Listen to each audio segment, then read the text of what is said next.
बिस्मिल्लाहिर्रहमानिर्रहीम। आज थायरिस्टर्स के सिलसिले का हमारा 4th लेक्चर है और आज हम डिस्कस करेंगे द डाइएक्स एंड ट्राइएक्स। डाइएक्स और ट्राइएक्स क्या होते हैं? सबसे पहले डाइएक है। डाइएक जो है वो 2 टर्मिनल डिवाइस है। इसमें 2 टर्मिनल्स होते हैं, इसलिए इसको डाइएक बोलते हैं। और ये दोनों तरफ से इसकी कंडक्शन हो सकती है, यानी कि A1 से A2 तक भी और A2 से A1 तक भी। तो ये दोनों तरफ से बायलैटरल कंडक्शन है इसकी, और इसलिए हम इसको डाइएक बोलते हैं और इसके 2 टर्मिनल्स हैं। इसमें बेसिक कंस्ट्रक्शन अगर हम देखें तो डाइएक्स में डाइएक्स जो है वो कंस्ट्रक्शन वाइज रिजेंबल करता है एक 4 लेयर डायोड को, लेकिन इसमें एक एक्स्ट्रा लेयर भी है। यहाँ से आप देखें कि अगर हम शुरू में पहले देखें तो N टाइप लेयर है, फिर P है, फिर N है और ये P लेयर है। तो इसी तरह से अगर हम नीचे से निचली साइड से शुरू करें तो पहले N है, फिर P है, फिर N है और फिर P है। यानी अगर आप इसको दोनों पार्ट्स तो अलग अलग कर लें तो ये इसको अगर सेंटर से इसको हम कट करके अलग कर दें तो ये 4 लेयर डायोड्स जो हैं उनकी तरह ये बन जाएगा। और इसीलिए इसका जो बेसिक सिंबल है वो इस तरह से है कि जैसे ये देखें, ये एक 4 लेयर डायोड और ये दूसरा 4 लेयर डायोड, और इन दोनों में ट्रिगर नहीं है, और इस तरह से ये एक डाइएक बन गया। A1 और A2 दो इसके टर्मिनल्स हैं।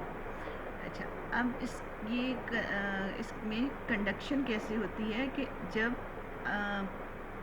A1 जो है वो मोर पॉजिटिव हो जाए as compare to A2। A1 जो है वो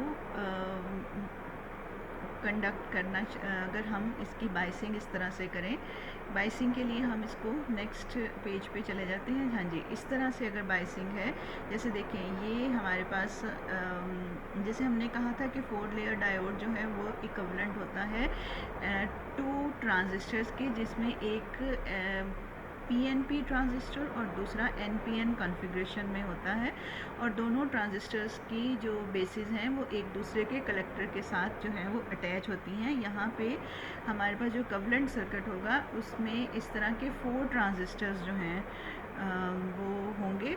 ये कवलेंट सर्किट जो है वो हमारा 4 ट्रांजिस्टर्स जैसा होगा। जैसे कि देखिए कि A1 है, तो A1 से अगर हम पाथ को फॉलो करें तो सबसे पहले Q1 आ गया, फिर Q2 आ गया। Q1 जो है ये एक PNP ट्रांजिस्टर है और Q2 जो है वो एक NPN ट्रांजिस्टर है। तो PNP जो है इसकी बेस NPN की कलेक्टर के साथ अटैच है, और इसका कलेक्टर Q1 का कलेक्टर NPN की बेस के साथ अटैच है, और A2 जो है वो इसका सेकंड टर्मिनल है। दूसरी साइड पे जब दूसरा पेयर हम देखते हैं तो इस पेयर में ये Q3 जो है ये है NPN और Q4 जो है ये है PNP।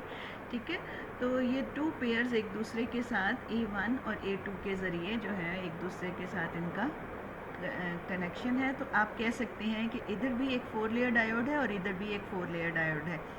4 लेयर डायोड जो है इन दोनों की बाइसिंग कुछ इस तरह से। अगर हम बैटरी के ज़रिए इनकी बाइसिंग करें तो बाइसिंग में हमने इस वक्त क्या किया, A1 को मोर पॉजिटिव रखा है विद रिस्पेक्ट टू A2। अगर A1 A2 के लिहाज से ज़्यादा पॉजिटिव है तो ब्रेक ओवर वोल्टेज से ज़्यादा वोल्टेज किस पेयर की हो जाएगी, Q1 और Q2 की हो जाएगी। तो इसमें अगर A1 A2 की निस्बत जो है वो इस वक्त ज़्यादा पॉजिटिव है तो A1 से A2 के ज़रिए करंट फ़्लो करेगा, और वो किस रास्ते से फ़्लो करेगा, वो Q1 से Q2 से होता हुआ A2 तक आएगा। यानी A1 से A2 तक करंट कैसे आएगा, Q1 से होते हुए Q2 तक आएगा और फिर A2 तक वो पहुंचेगा। तो इस सारी सिचुएशन में ये जो 2 SCR बने हुए हैं बैक टू बैक, इसमें आप देखें कि जो लेफ़्ट साइड वाला SCR है वो या SCR नहीं, इसको हम 4 लेयर डायोड कहेंगे। लेफ़्ट साइड वाला जो 4 लेयर डायोड है वो कंडक्ट करेगा, और दूसरा वाला जो है वो इस वक्त ऑफ स्टेट में रहेगा, ये ऑन में रहेगा और दूसरा वाला पेयर जो है ना वो ऑफ में रहेगा और करंट इस तरह से फ्लो करेगा। अच्छा, इसकी करेक्टरिस्टिक देखेंगे तो ये करेक्टरिस्टिक, इसकी फॉरवर्ड करेक्टरिस्टिक, ये 0 से ब्रेक ओवर वोल्टेज तक वोल्टेज इंक्रीज़ कर रही है और उसके बाद जो है जब करंट होल्डिंग करंट से इंक्रीज़ किया है तो एकदम से कंडक्शन स्टार्ट हो गई है और इस तरह से करंट जो है वो फॉरवर्ड करंट इंक्रीज़ कर रहा है। ये वाला पोर्शन IF और VF के दरमियान का जो पोर्शन है, ये जो बाइसिंग अगर A1 को A2 के निस्बत आप ज़्यादा पॉजिटिव रखेंगे तो इस तरह से ये करेक्टरिस्टिक कर्व उसके लिए बनेगा। अच्छा, अब आ जाए नेक्स्ट फिगर की तरफ। अगर हम इस नेक्स्ट सिचुएशन पे अगर हम आ जाएं सेकंड फिगर की तरफ तो यहीं से हम देखेंगे। अब हमने क्या किया कि बाइसिंग इस तरह से कर दी है। सी फिगर में देखें, जो A2 है उसको मोर पॉजिटिव किया हुआ है with respect to A1। A2 जो है वो A1 की निस्बत ज़्यादा पॉजिटिव पे चला गया है। तो अब जो ब्रेक ओवर वोल्टेज है वो जब इंक्रीज़ करेगी एक फिक्स लेवल से तो A2 के ज़रिए करंट फ्लो करेगा और Q4 से होता हुआ Q3 से होता हुआ A1 तक आएगा। यानी करंट की डायरेक्शन जो है वो इस तरह से होगी, इस तरह से कंडक्शन जो है वो आपकी होगी। तो करंट की डायरेक्शन अब जो है वो रिवर्स हो जाएगी। बैटरी जब आप रिवर्स करेंगे तो करंट की डायरेक्शन लोड रेजिस्टेंस में से रिवर्स हो जाएगी। लेकिन आप इसमें ये देख सकते हैं कि जब आपने A1 से A2 तक भी करंट फ्लो करता है और A2 से A1 तक भी करंट फ्लो करता है, यानी बायलेटरल कंडक्शन है इसमें।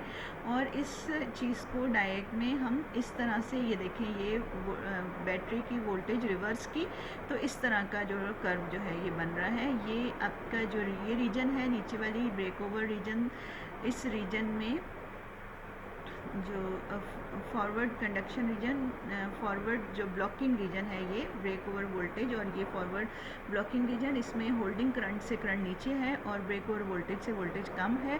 जैसे ही वोल्टेज ब्रेक ओवर वोल्टेज से क्रॉस करती है तो होल्डिंग करंट जो है वो इंक्रीज़ कर जाता है। जब होल्डिंग करंट इंक्रीज़ करता है तो ओवरऑल वोल्टेज डिक्रीज़ कर जाती है और ये जो है फॉरवर्ड कंडक्शन रीजन जो है वो करंट की वो हमें मिलती है। यानी इसमें दोनों तरफ से आपको एक जैसे करेक्टरिस्टिक कर्व जो है वो नज़र आता है। अब आ जाए ट्राइएक की तरफ। ट्राइएक का मतलब है ट्रायोड टू AC और ट्रायोड टू AC वोल्टेज, ठीक है। तो इसमें ट्रायोड का मतलब 3 टर्मिनल डिवाइस होती है। अब ये एक 3 टर्मिनल डिवाइस है, इसमें एक टर्मिनल A1 है, एक A2 है और तीसरा टर्मिनल जो है वो गेट है। ये जैसे डायोड जो है 4 लेयर डायोड्स पे मुश्तमिल एक डिवाइस है, इसी तरह ट्राइएक जो है ये 2 SCRs पे मुश्तमिल है। आपने पीछे पढ़ा ना कि SCR 4 लेयर डायोड होता है लेकिन उसमें तीसरा टर्मिनल गेट का होता है। तो अब यहाँ पे समझ लें कि यहाँ पे 2 SCR हैं और वो एक दूसरे के साथ कनेक्टेड हैं और गेट जो है वो एक ही है। ये गेट ट्रिगर के लिए है, ये दोनों SCR को ट्रिगर करेगा। तो बेसिक कंस्ट्रक्शन लेयर वाइज अगर देखें तो ये इस तरह से बनती है। आप इसमें देख सकते हैं कि A1 जो है यहाँ पे ये आपका A1 जो है ये इधर से P के साथ भी अटैच है। तो A1 जो है इसमें आ जाएगा PNP, यहाँ तक ऐसे करके PN ऊपर से आ गया, ये P इधर से, फिर N, ये P और ये N, ये A2 जो है ये N पे आ गया। और अगर हम इधर से ऊपर की तरफ जाएं तो हमारे पास आएगा इधर से P, N, P और ये N इधर से आ गया। यानी इसमें भी ये भी 4 लेयर डिवाइसेस हैं। तो अब हम इसके कंडक्शन में देखते हैं। इसकी जो बेसिक करेक्टरिस्टिक्स हैं कर्व वो SCR ही की तरह है, लेकिन SCR में सिर्फ आपको यूनी डायरेक्शनल कंडक्शन मिलती है, जबकि यहाँ पे बायलेटरल कंडक्शन है। आपको वोल्टेज को अगर इस तरह रखेंगे तो भी वैसी फॉरवर्ड करेक्टरिस्टिक मिलेंगी और वोल्टेज को रिवर्स करने से भी आपको फॉरवर्ड करेक्टरिस्टिक जो है उसी तरह की मिलेंगी। अच्छा, यहाँ पे अब हम देखते हैं इसका बायलेटरल ऑपरेशन ऑफ ट्राइएक जो है। इसमें इस फिगर में हमने A1 को A2 की निस्बत ज़्यादा पॉजिटिव पे रखा। A1 is more positive then A2। तो ऐसे में ट्रिगर गेट ने जब ट्रिगर पॉजिटिव वोल्टेज दी तो A1 से A2 तक कंडक्शन स्टार्ट हो गई। इस कंडक्शन में ये देखें ट्रांजिस्टर Q1 और Q2 कंडक्ट करेंगे, जबकि Q3 और Q4 जो है वो रिवर्स बाइसिंग में है, वो ऑफ रहेंगे और करंट जो है वो A1 से होता हुआ A2 तक इस रास्ते से पहुंचेगा। Q1 एंड Q2 इसमें ऑन है। अब दूसरी तरफ देखें हमने क्या किया है, A2 को मोर पॉजिटिव रखा है एज़ कम्पेयर टू A1 और गेट से ट्रिगर किया है। जब गेट से ट्रिगर किया है तो ये ट्रिगर पल्स जो है ये दोनों चूँकि ऑफ स्टेट में है, ये रिवर्स बाइस्ड हैं। फॉरवर्ड बाइस्ड इस वक्त जो है वो Q4 और Q3 हैं। तो जो गेट वोल्टेज है वो मिलेगी इसको A2 के ज़रिए Q4 को, और Q4 से Q3 तक करंट होता हुआ A1 तक फ्लो करेगा, यानी उसके रिवर्स डायरेक्शन में जाएगा। तो इसीलिए जो करेक्टरिस्टिक्स हैं उनको हम दोबारा से देखते हैं। हम अगर हम ट्रिगर नहीं देते तो कर्व जो है ये BRFO ब्रेक ओवर वोल्टेज की वैल्यू ये है BRFO, यानी एट ज़ीरो ट्रिगर। और जैसे जैसे आप ट्रिगर करंट को बढ़ाते जाते हैं ब्रेक ओवर वोल्टेज जो है वो डिक्रीज़ करती जा रही है, और करंट जो है इसी तरह हाईएस्ट करंट होल्डिंग करंट उस वक्त होता है जब कोई ट्रिगर नहीं होता, और करंट भी जैसे जैसे आप गेट करंट इंक्रीज़ करता है जो होल्डिंग करंट है वो डिक्रीज़ करता जाता है। ये देखिए ऊपर से ऐसे नीचे आ रहा है। सेम यही सिचुएशन दूसरी तरफ जब आप बाइसिंग को रिवर्स कर देते हैं तो सेम यही सिचुएशन दूसरी तरफ भी आपको मिलती है। अच्छा, अब हम देखते हैं कि ट्राइक जो है उसकी एप्लीकेशन क्या है। ट्राइक जो है इसमें हम इसकी जैसे SCR की फेज़ कंट्रोल की एप्लीकेशन है, इसी तरह ट्राइक को हम फेज़ कंट्रोल में यूज़ कर सकते हैं। ट्राइक को यूज़ करने के लिए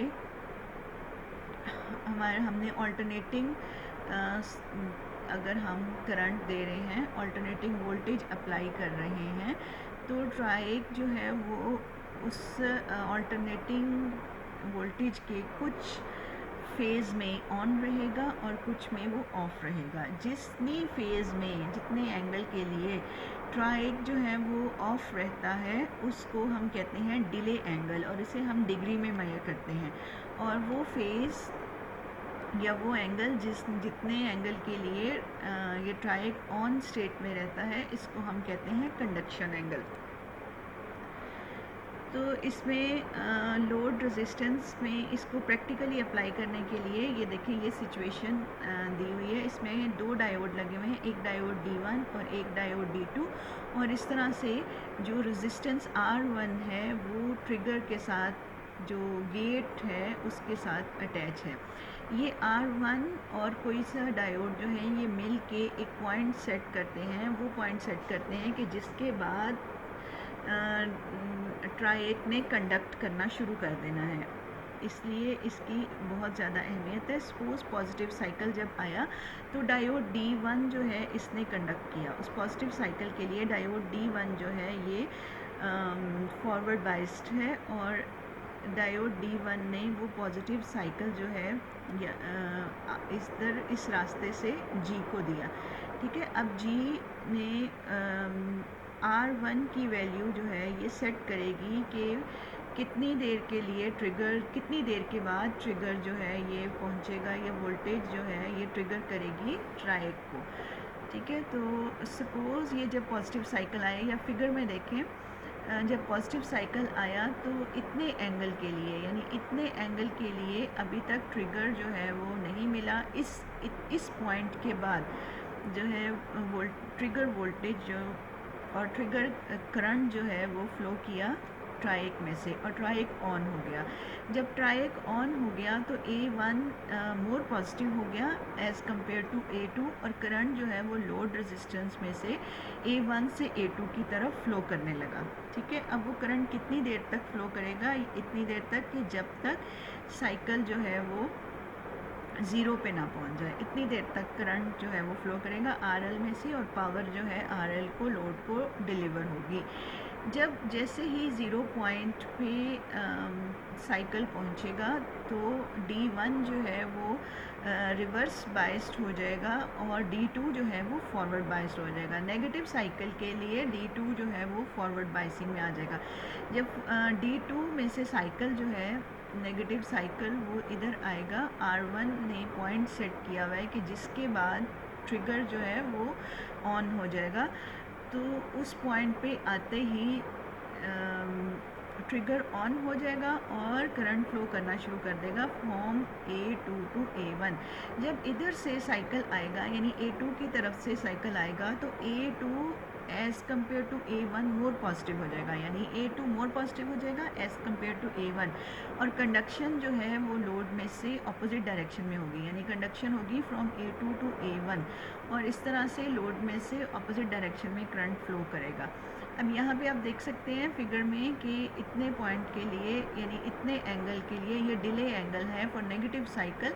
डिले एंगल नेगेटिव साइकिल के लिए कोई करंट RL में से फ्लो नहीं करेगा और जैसे ही ये पॉइंट क्रॉस होगा तो वैसे ही लोड रेजिस्टेंस में से करंट जो है वो फ्लो करना शुरू हो जाएगा। यानी पॉइंट ये जो रेजिस्टेंस R1 है ये डिसाइड करता है कि कब ट्राइक को